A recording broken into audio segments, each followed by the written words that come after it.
In today's video, I'm going to teach you how to create a social media design in Canva. We're going to walk through the full process in a simple, beginner-friendly way. So if you've never used Canva before, don't worry. By the end, you'll know how to open a new project, choose the right format, customize your design, and get it ready to post on social media. To begin, open Canva and click on Create a Design. This is where every project starts.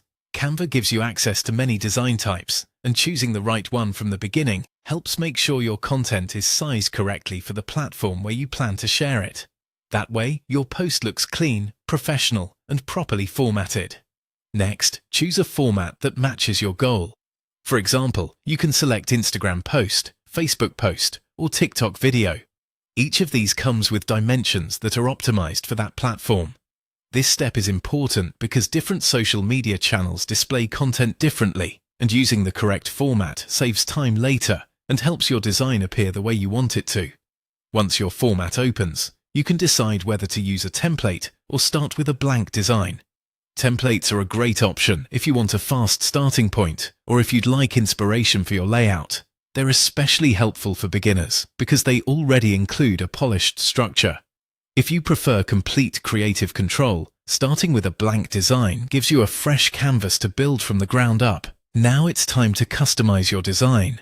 Add text to include your message or headline and make sure it's easy to read. You can also add images to make the design more eye-catching and relevant to your content.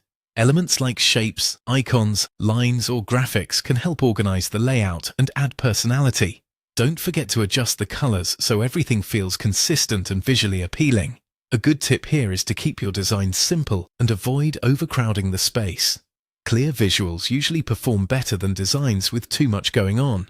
When you're happy with the final result, click Share or Download to post your design on social media. If you're downloading it first, make sure you choose a file type that works well for your platform. Before posting, it's always a good idea to quickly review the design one last time to catch any small mistakes. And that's it. That's how to create and publish a social media design in Canva quickly and confidently.